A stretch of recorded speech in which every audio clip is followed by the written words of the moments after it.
Social మీడియాలో తమ వీడియోలు వైరల్ కావాలనే పిచ్చి యువతలో ముదిరిపోయింది. వీడియోలు తీస్తూ ప్రాణాలు పోగొట్టుకున్న వారి గురించి ఈ మధ్య వార్తల్లో చదువుతూనే ఉన్నాం. కానీ యువతలో మాత్రం ఎలాంటి మార్పు రావడం లేదు. రీల్స్ చేయడం కోసం ఎంతటి రిస్కులైనా ఎదుర్కొంటున్నారు. తాజాగా అమెరికాలో ఓ కుర్రాడు సోషల్ మీడియాలో వీడియో కోసం ఏకంగా రైలునే పట్టాలు తప్పించాడు. నెబ్రాస్కా రాష్ట్రంలోని లాంగ్స్టర్ కౌంటర్ లోని 17 ఏళ్ల కుర్రాడికి యూట్యూబ్ లో వీడియో వైరల్ చేయాలనే కోరిక కలిగింది. ఇంకేముంది, ఏప్రిల్లో మోన్రోయ్ అనే ప్రాంతం వద్ద ఉన్న రైలు క్రాసింగ్ వద్దకు వెళ్లాడు. అక్కడ రైలు మార్గాలను నిర్దేశించి స్విచ్ల లాక్లు తీసి వాటిలో మార్పులు చేశాడు. సమీపంలో తన కెమెరా ట్రైపాడ్ అమర్చి కాచుకొని కూర్చున్నాడు.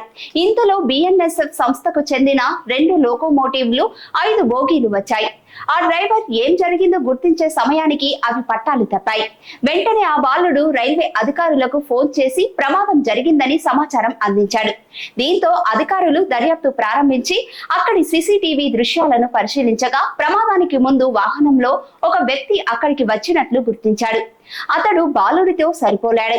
దీంతో అతనిపై కేసు నమోదు చేసి న్యాయస్థానం ఎదుట హాజరుపరిచారు.